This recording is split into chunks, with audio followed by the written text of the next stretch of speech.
Good morning. I just wanted to welcome you guys. My name is Brandy Blanton. I am the Director of Development here at High Hopes, but I also have the pleasure to serve on the board at Franklin tomorrow. I think 13 years. I think I kind of have some kind of record. But I told some people, I feel like we're having company at our house, and that's exactly what that feels like.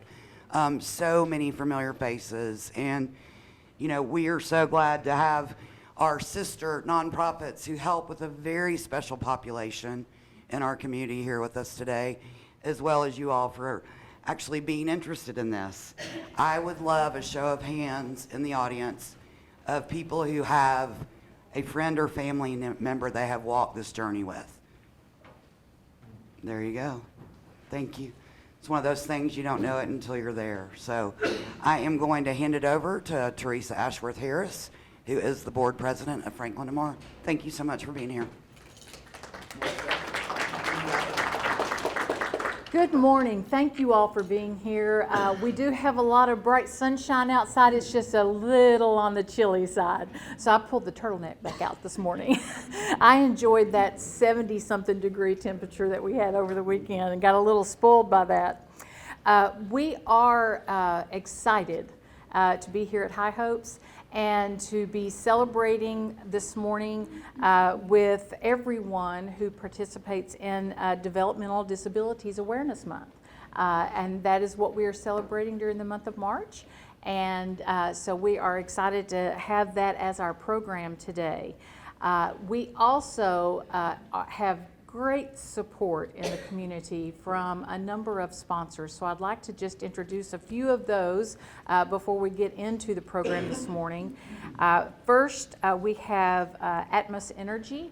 And I think I saw Christine Christensen back in the back of the room from Atmos, and we so appreciate the sponsorship and all that you do, as well as serving on the board at Franklin tomorrow. In addition to Atmos, we have Williamson Health, and I think I saw Greg Boris. Oh, hello, Greg. And I believe you have a video to introduce this morning. First of all, I wanted to invite the women of the audience to see our flyer as you exit the building. Gynecological Awareness. We have a Facebook Live event.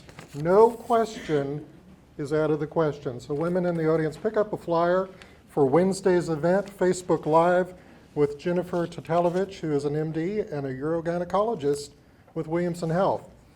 It's been a couple years since we've had a groundbreaking over at our campus, which you've probably seen the crane go up, it's now down. So we're gonna have a big community event, inviting all of you out on June the 18th. We'll have more information as we get closer. We want you to come in and take a look at some of the new improvements, the $200 million expansion and renovations. So the new tower will be opening up this summer, and then we're going to go back and renovate the older part of the hospital for you. So one of the big things that we've accomplished is our new emergency room, and we're going to take a look at this video that talks a little bit about that.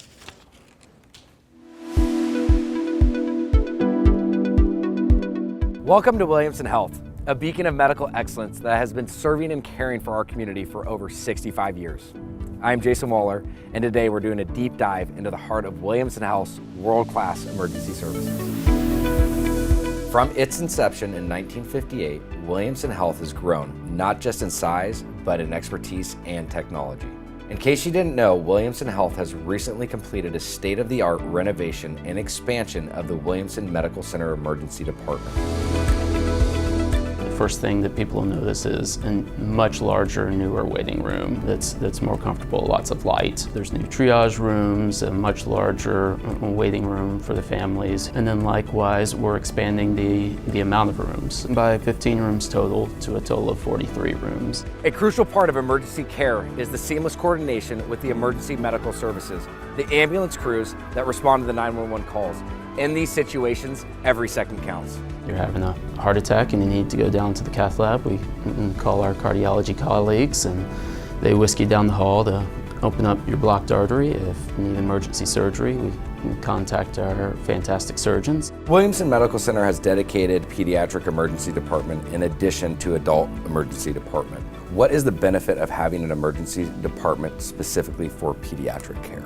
Our pediatric ER is awesome. The pediatric ER is still taking care of lots of complex emergencies across the board. They've got pediatric emergency medicine trained physicians, pediatric emergency nurses, a host of child life specialists to help keep kids comfortable during what could be a very traumatic and stress-filled experience. We often hear about wait times within the ER. Can you help us understand sometimes why we might have to wait and even the situations that might be going on behind the scenes? So with wait times, I mean, it's a complex thing. What people don't realize is while they're waiting, we might be getting rows and rows of ambulances coming in with critical patients. And I think what also people don't realize sometimes is there's varying degrees of emergencies. Every person's of equal value and we want to get people back as soon as we can. But unfortunately, sometimes there's more emergencies than we have space for, and that creates a little bit of a wait. The goal is that every patient's journey here is met with a combination of swift expertise and compassionate care. I think the dedication of our team here at Williamson Medical Center is unparalleled. Everybody's striving for excellence. We all want to provide the best care for everybody. I mean, it's scary having an emergency. All I can really say is you're in good hands at Williamson.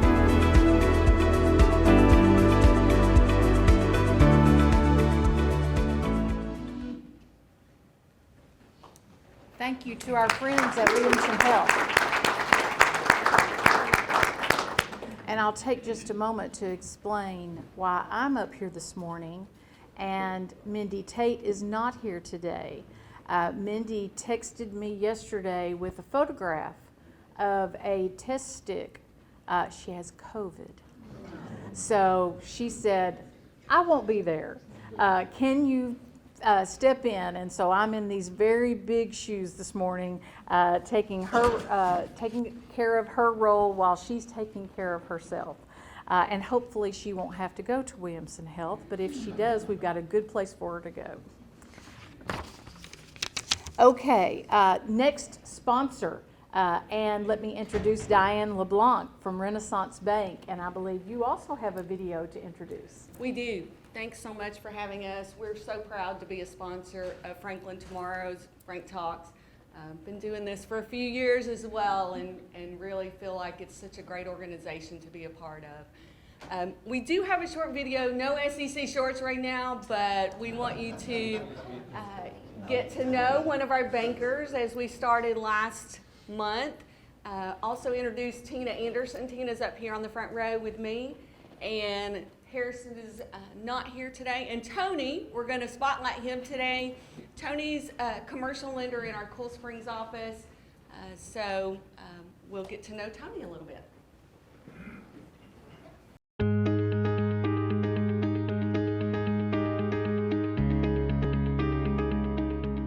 One of the things that's important about this community that is just the different diversity we have in this community and how it's such a growing and fast-paced area now.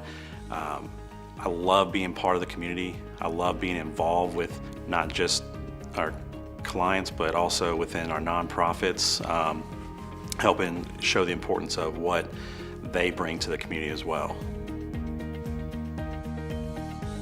It's such a great organization to work for. I can pick up the phone call and get a hold of corporate office with ease, and you're not calling some 1-800 number, and you're not just being put into a queue. You're not a number with us. You're a client. A piece of advice I give to someone starting a business would be just relentless research on what it is you're passionate about. There's so much entrepreneurship out there.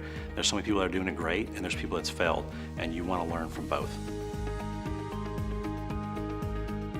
The tagline personal, I mean, we bring a personal touch to what we do in banking. It's a little bit different than a lot of the other banks out there, and we still believe that that personal touch is important.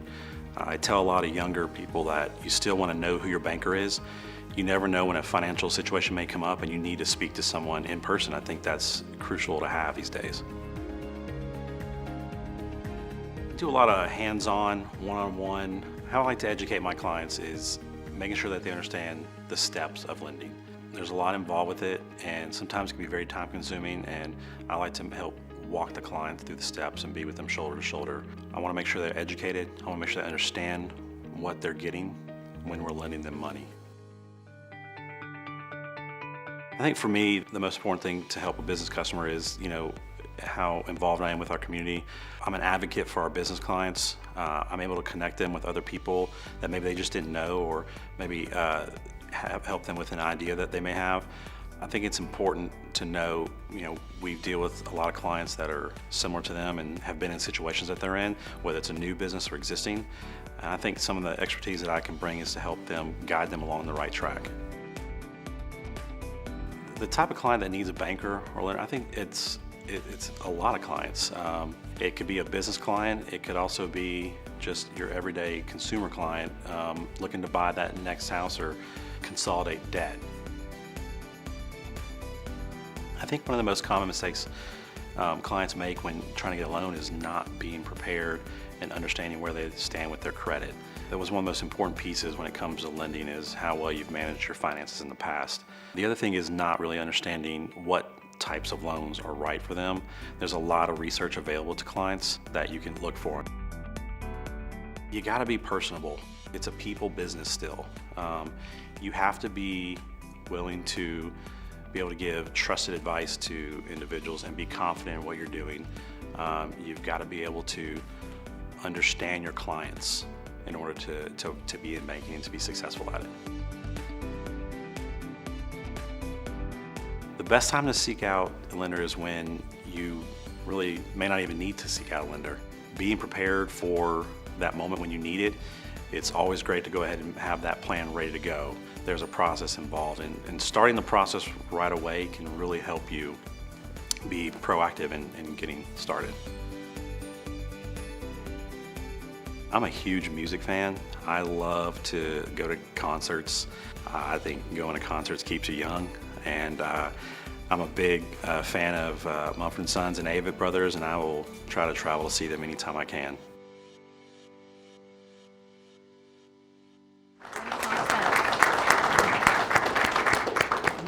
Okay, I would be remiss if I did not recognize our coffee sponsor. And I hope all of you who drink coffee are enjoying it this morning, and maybe it's warming you up just a little bit. But Lion Leadership Group is our coffee sponsor.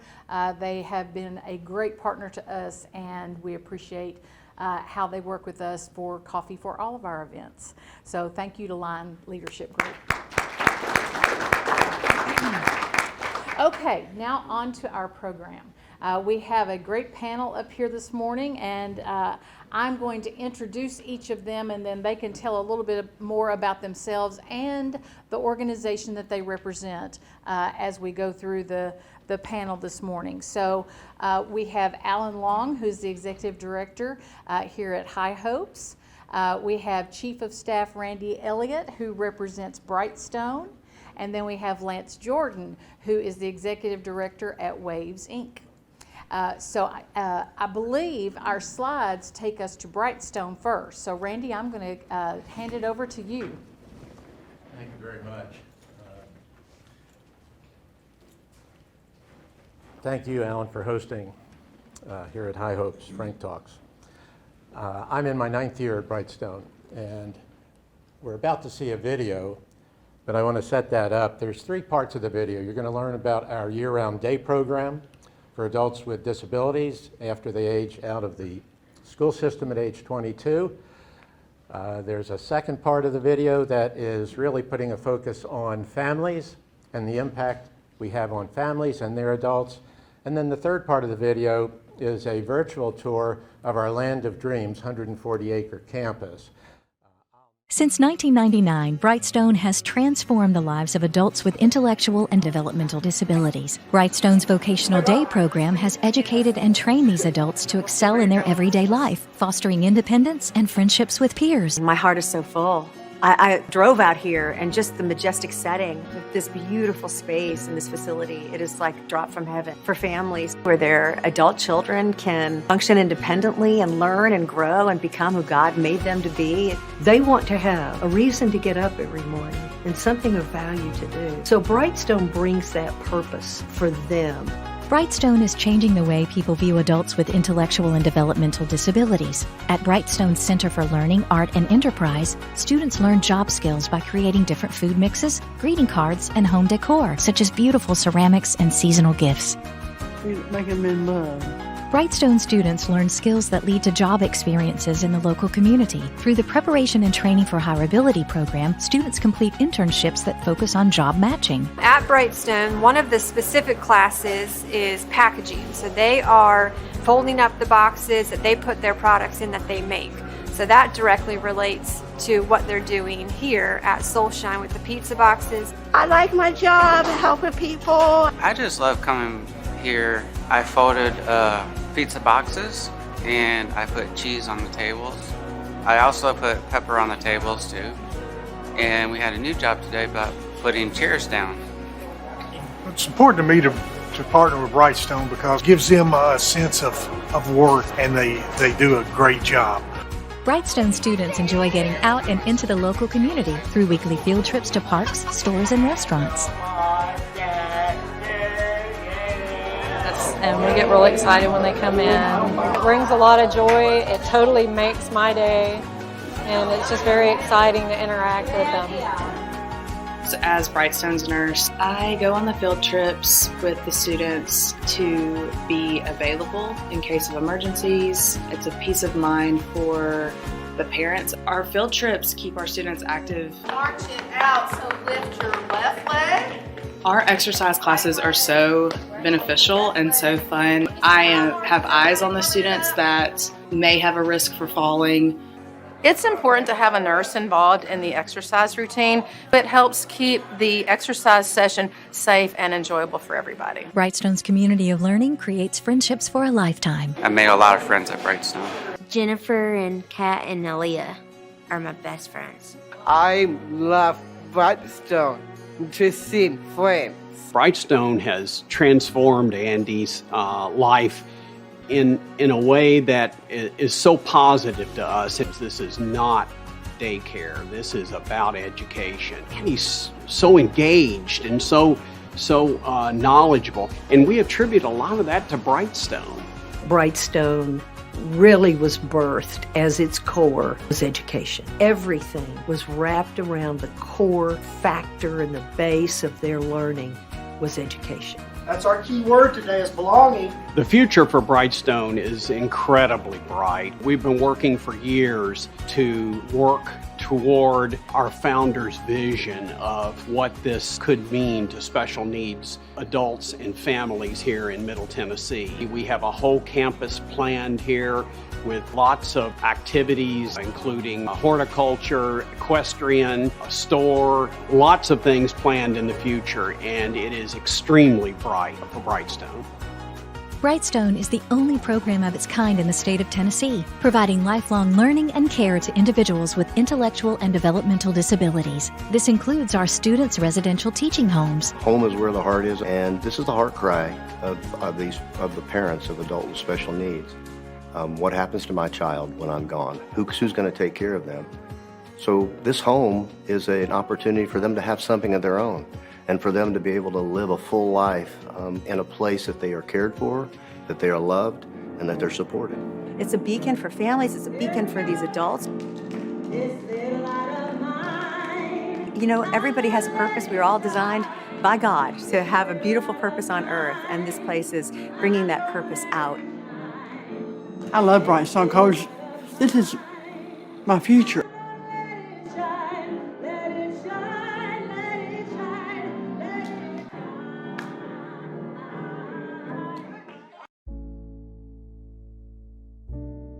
Our son, Jack, is very, very bright. Jack is very precise. He likes to know facts. He loves learning. For adults with intellectual disabilities, life radically changes when they turn 22 and age out of the public school system. For Jack, the loss of daily learning was difficult. It is like falling off a cliff. All of those supports end. Seeing him bored, it feels almost tragic because he loves learning. Since Brightstone, Jack is much happier. There are wonderful people there that care about him. The people at Brightstone come and start to lift that heavy weight off your shoulders, and it turns into a manageable worry. My best friend is Tracy. Jack said, I think I have a best friend.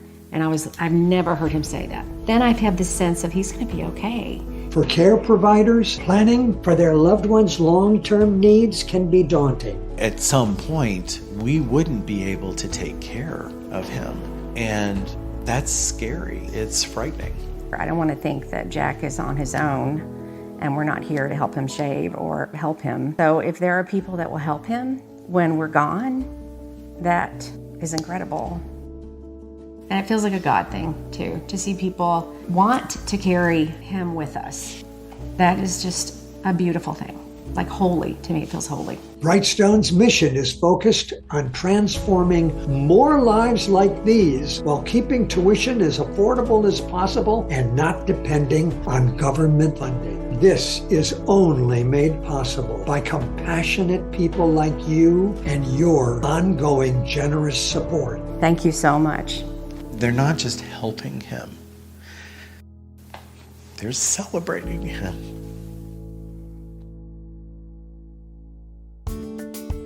In this next virtual, here's what our 140-acre campus looks like. There's therapeutic riding equestrian center. Come right into a new chapel and event center. Our 23,000 square foot Center for Learning, Art, and Enterprise opened in November of 2022. Hope you'll come. Behind that will be an aquatic center, gymnasium. We have 18 homes on the campus planned. There's a horticulture program. We'll have greenhouses, retail store, garden center. That's the first of 2 homes that we built, 3,900 square feet, 7 bedrooms, 6.5 bathroom, 1 for men, 1 for women. And we have 18 total that we plan. There's a medical clinic.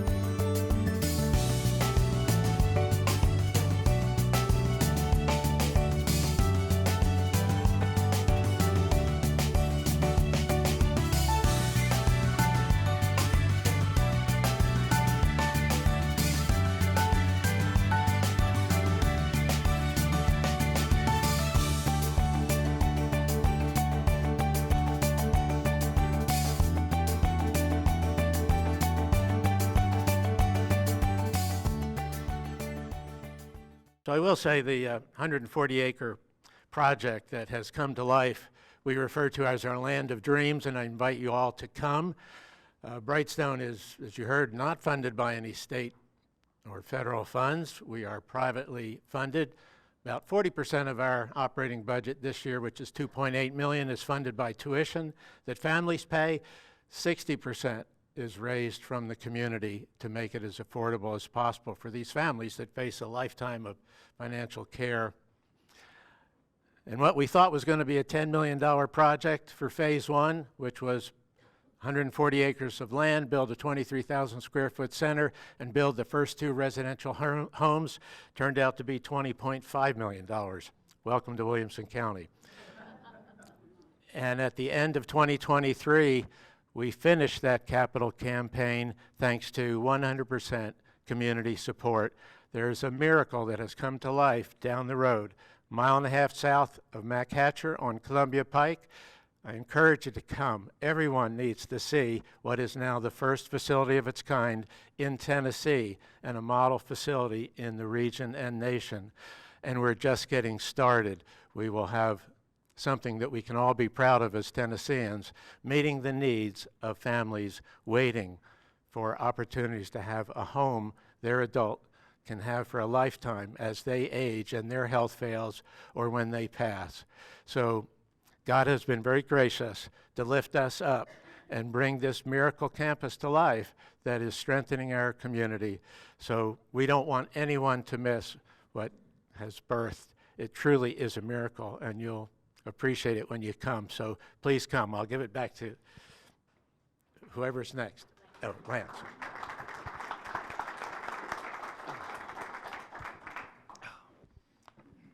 Is there a clicky thing? Okay. That's forward? Yep. Okay, thank you. Good morning, everybody. I'm Lance Jordan. I see a lot of our community partners out here, and I'm grateful for everyone showing up. It's a little chilly, but we'll make it through. Just wanted to provide a very quick overview of the services that WAVES provides. WAVES is in its 51st year of services here in Franklin, and we are still rocking and rolling, doing as well as we ever have. Our vision, as you can see there, is to empower children and adults with intellectual and developmental disabilities to progress to their full potential. And we do that through a variety of programming and services. This is just an overview of the counties we serve, the number of sessions that our early learning program provided last year, which is well over 5,000, 53 adults in all different kinds of services. That photos just are all volunteer board of directors, a few of which are here today, and which I'm so grateful for. And I just want to point out that we always have a family member of someone who receives services and an individual who receives services on our board of directors. So we want to be able to walk the talk. We have an early learning program which goes in, as it says right there, provides developmental therapy for children until their 3rd birthday, and then the option to extend it to their 5th birthday. And what these therapists are doing is they are going into the families' homes and they are creating a form of play therapy so that when the adults are interacting with the child that's receiving the service, the child is having so much fun, they are almost unaware that they're also doing homework and therapy. And I can't tell you how many lives have probably been changed. Brandy could probably attest to that.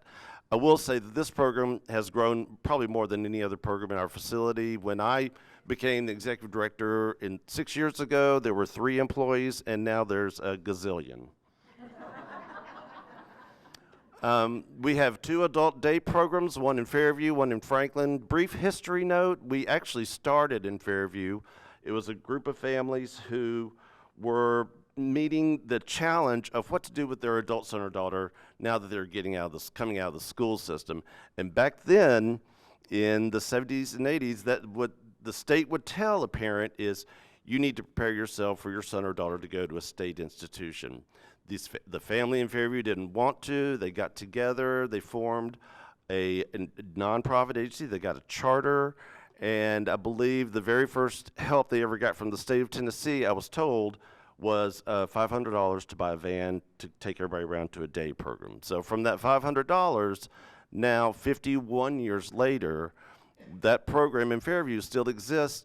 And I want to let you know, the taller Elvis is one of our original members that started in that group of families, and he's still coming around, and he's still doing Elvis, sometimes unsolicited. But nonetheless, so then we also spread into Franklin. When I started at Waves in 1992, I think Fairview and Franklin, even though we had the same agency providing services, it was still long distance to call Fairview. That's how long ago it was.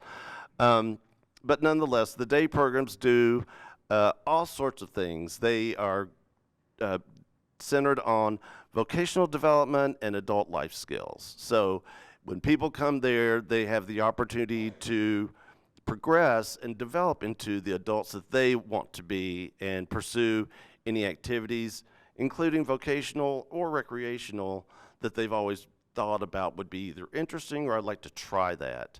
I do want to point out that we've got a couple of pretty interesting community partners with our adult program. That includes, as you see there on the bottom right there, that's a Saddle Up collaboration, and we love Saddle Up. And we also have a good time with the new animal shelter. We have a program called Possibilities, which teaches volunteers how to collaborate with people and with special needs and the pet caretaking format, I guess it were. And we have 5 homes in Williamson County that are providing residential services. The residential services are based on the needs of the residents. So some people may need 24/7 oversight. Some people may just need drop-in supports. I believe that hopefully, if we're doing things right, these people are living in the neighborhood just like anybody else does, and you may or may not know that they're your neighbors, and that's okay. The the whole idea is to have them become as part of the community as you or I are here in this room. We have folks working all over Williamson County. If you've been to Publix on Hillsborough Road, you know Tripp and Eric. They run the store. The managers do not run the store. Eric and Tripp run the store. There's our gentleman that's employed with the animal center. You can tell with the cat, and so forth. So we've got other people working all over the place. I will say that the young lady on the Independence picture, that's Christy. She works at Goodwill, and she's actually gotten promoted, I think, twice, maybe 3 times, over people that were there before her. She's very focused, and in fact, I asked Christy to come today and talk about how she liked working in the community, and I got a no because she has to be at work. Told me. And there's a reference to how we collaborate in the community, and I think one thing that usually I think people like to hear, at least the folks here in Williamson County, is that all of us nonprofits are really friends and partners and work together. I know that we have a great collaboration with High Hopes. Our developmental therapists for the kids come into High Hopes as needed, and or the kids who are receiving services from High Hopes may be receiving services from us at home. But our staff at High Hopes talk all the time. We have had previous collaborations with folks from Brightstone. The founder used to work for us 100 years ago, but that's a different story. And also, like I talked about with the Possibilities program and the advocacy services that we provide. So I think it's good for people in Franklin to know that your nonprofit dollars are well respected among all the nonprofit community. I do want one thing that's really interesting. I want to point out this is 01 up there, the Waves of Awareness.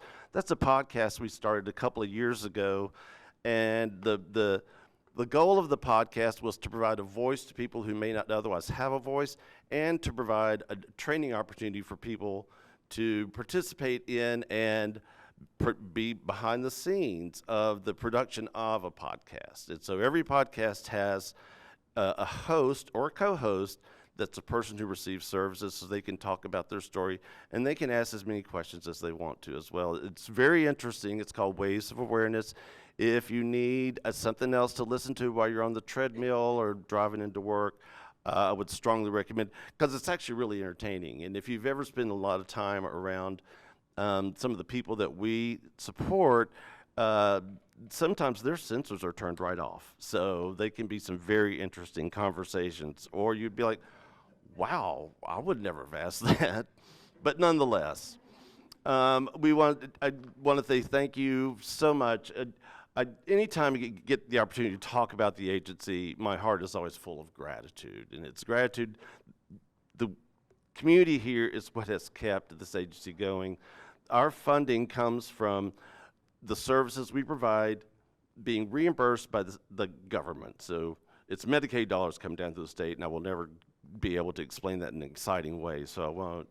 But nonetheless, as you can imagine, that never covers the cost. So it's always the support of the community that helps us come in and builds that bridge for us to be able to afford to keep doing what we're doing, including the fun, creative stuff.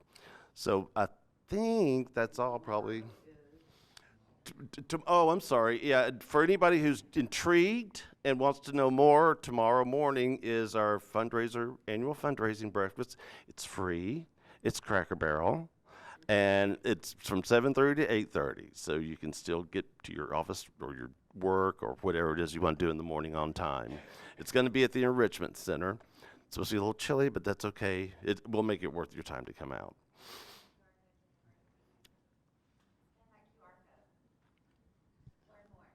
There you go.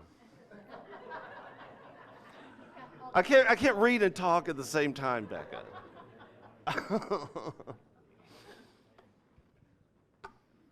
Okay, Alan?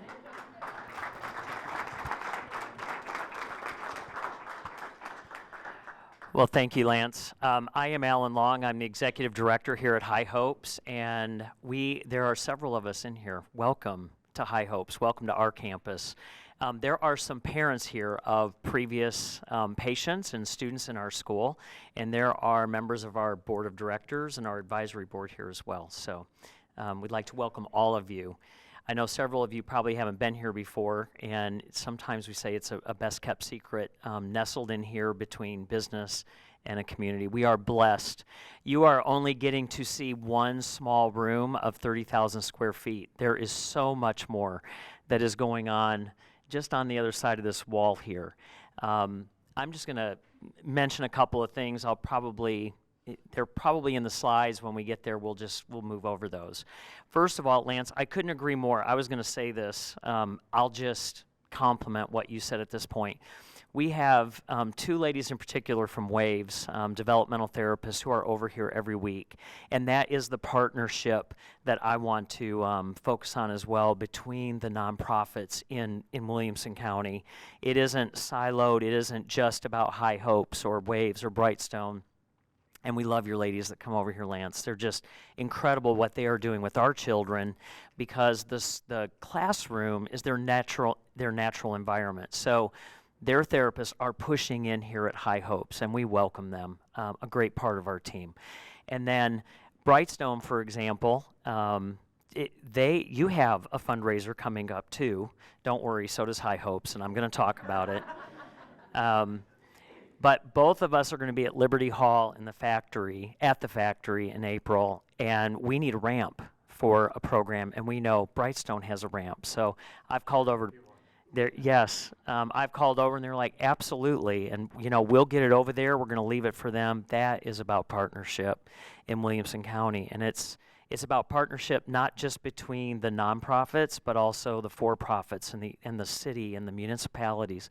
It is an amazing place that we get to serve the families here at High Hopes. So with that, welcome. You are 51 years old. High Hopes is celebrating 40 years this year of being in the greater Nashville area. We moved down here. We slowly did this creep into Williamson County over the years. So started in Nashville, and we are so excited to call Franklin home. We are both a preschool and a pediatric therapy clinic. So if you think of preschool, we are just like any other preschool. We are a preschool, and we serve children from 6 weeks through pre-K. But we serve a beautiful population, from typically developing to children with special needs that are developmentally, they haven't been diagnosed yet, or they're not neurotypical. The families and us together are trying to figure out what are the supports that these children need. On any given day, we can go up to about 119 children in our school between 11 classrooms. And then we are also a pediatric therapy clinic, which takes up a majority of this building. When you drove up, that's what most of this entails. So we integrate those two programs. And on the therapy side, we are providing feeding therapy, typically for the littlest ones from birth. There's feeding issues that we support those families with, occupational therapy, physical therapy, and speech-language pathology, speech-language therapy for anyone from birth through young adults. So even though the preschool is 6 weeks through pre-K, the therapy clinic, they don't age out. If they have a great relationship with their therapist, they are going to stay with that therapist as long as they are reaching those goals. So welcome to High Hopes. I have the clicker. Let's see what I didn't cover here. Established in 1984, so if you do your math, that should be 40 years, as I said. We offer a unique and integrated brand of support for children and the families that we serve. Children of all abilities, they learn and grow together in our facility, and then we are a community where hope is felt, encouraged, and shared. You get some visuals here that are so much better than me speaking or the words that are on the PowerPoint. But our mission is to equip children, youth, and their families with the skills necessary to succeed 3 ways: through education, therapeutic services that I spoke about, and loving support. Our vision is to be a community where hope and inclusion are cultivated, embraced, and shared.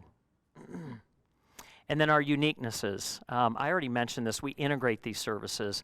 Integrated education and therapeutic services for children, typically developing, and children with special needs.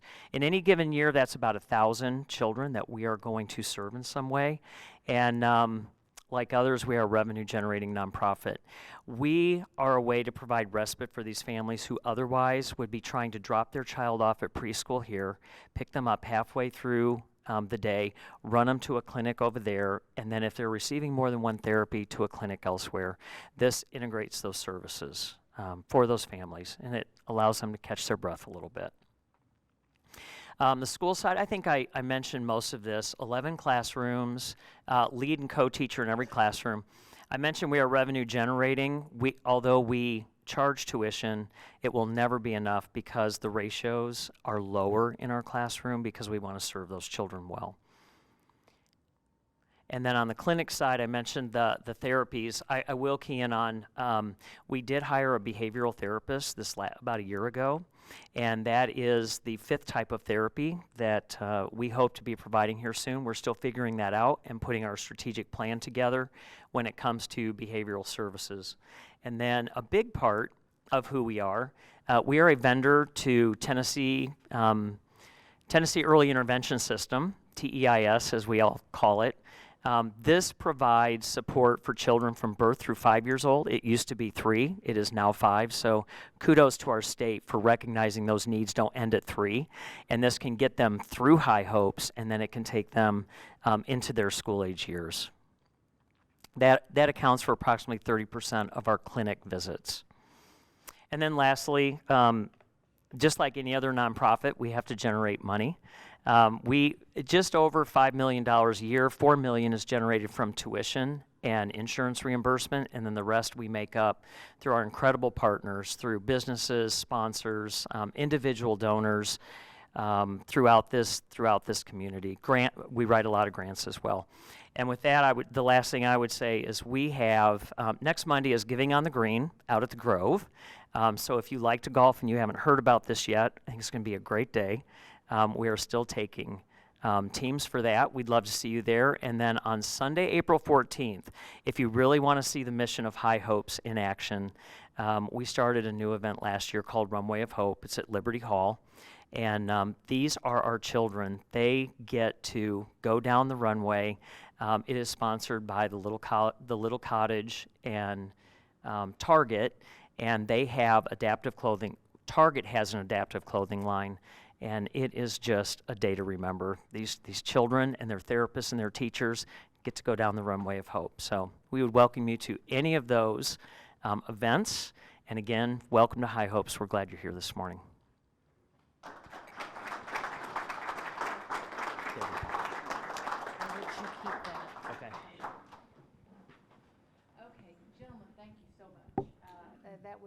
I was educated. I learned something about each of you this morning, and so I appreciate the opportunity and that you gave your time to be here and share all of what you do in the community. I will ask you, I heard there's some development activities going on at each of your locations of some kind of event coming up. So audience, there are opportunities out there for you to participate some way with each of these organizations. But I'll ask you, each of you, is there something, a call to action, or something that you would like to ask of the audience this morning where we might be able to help you in some way in the community? Well, is the microphone working? Okay, all right. Got it. Since the microphone was closest to me, I'll take it first. We, in addition to the events that we love to see folks at, and it's just a great gathering of the community, our preschool in particular, it is a great place to not only love on children, but to educate children. And everybody knows that education has sort of been turned on its head since COVID. And a lot of people are questioning why they're in the profession or they've left the profession. We are always in a place where we are looking for great talent, additional talent to support our school. So if you are familiar with or know individuals who are wondering, would I want to maybe step back into education, a former teacher, or make a move in the profession, we're a place where people love to land. They may not necessarily know about High Hopes and get to work with a really incredible population of children. So that's our need right now, most importantly, is just staffing our preschool and serving our families well. Thanks, Alan. I want to recognize a couple of people that are in the audience. Carolyn Trubovich is our Partnership Development Manager. Raise your hand, Carolyn, if you're here. There she goes. And she is manning our table of student-crafted products. We've got Carrie Bryant, our Marketing and Communications Manager, as well as Mary Fran White, our Digital Manager. But ways you can get involved and help Brightstone. We have hundreds of volunteers every year that do service projects at Brightstone, individuals, church groups, corporate groups. We're a great conduit for getting out and serving in the community. First Lady Maria Lee, her Tennessee Serves initiative, which is encouraging all Tennesseans, get out there, pick your favorite nonprofit, give back. She has come and spent the day volunteering at Brightstone. Alan mentioned we do have, this is our 25th anniversary this year. We're kind of the new guy on the block, apparently. And so we're celebrating every day all year long this year. April 16th at Liberty Hall, we will have the first event, which is called A Night Full of Stars, and Lady A has agreed to perform for us. One of their lead singer's husband has a brother with severe disabilities, and so they have a real heart for what we do and offered to be our headliner. That's such a big deal. So that's Tuesday, August 16th, 6 p.m. Liberty Hall. And then later in the year, save the date, September 5th on the Belmont campus, the Fisher Center for Performing Arts. We have a night full of comedy, and that's a 1,700-seat spectacular arena if you've not been to it. Free parking, convenient parking without having to go all the way downtown. And we have America's best comic that lives right here that's going to host that evening. So you're going to be, you don't want to miss either one of those. But we're just very grateful. Awareness for all of us is our biggest need. Brightstone's a 25-year-old best-kept secret. And this facility that's come to life is, as all of us, there are blessings waiting to be discovered if you'll just come and take advantage of a tour. We do that any day of the week. You can come alone with your coworkers, your family, friends, your church members, and there's a real joyful experience when you get a chance to see the need of man being so lovingly met through the compassion of the hands and feet of our staff and all of our teams that are simply trying to love on those that need us to help them have the best life possible. That's why we exist.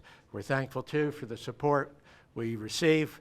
We would not be here without community support, so just come and discover for yourself the blessing that you can be to the families we serve that are in our midst.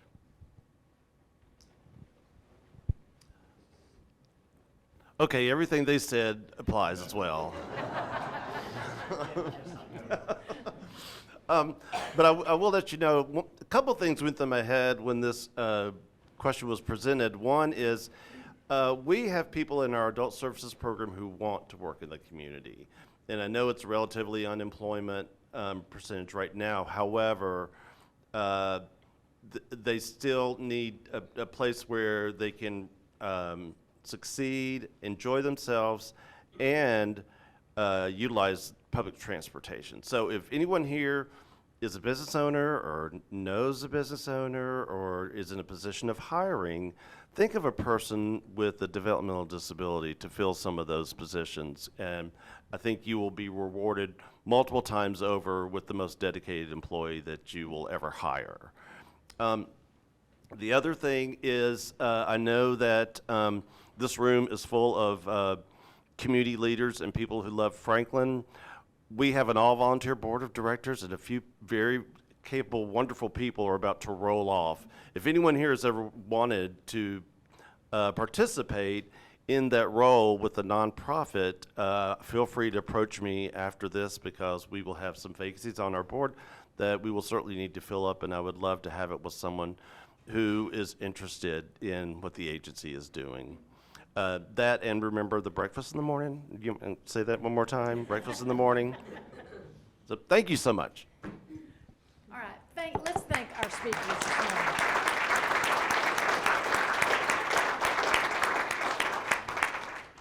Okay, I will share with you, we have a couple of upcoming events from Franklin tomorrow. Our next Frank Talks event will be the second Monday of April, which I think is April 11th. Am I right about that? So we will have Frank Talks again next month, April 11th, and then on April the 30th, we have Breakfast with the Mayors. So we welcome all of you to attend either of those events, and we thank you for being here this morning, and we hope you have a great rest of the day.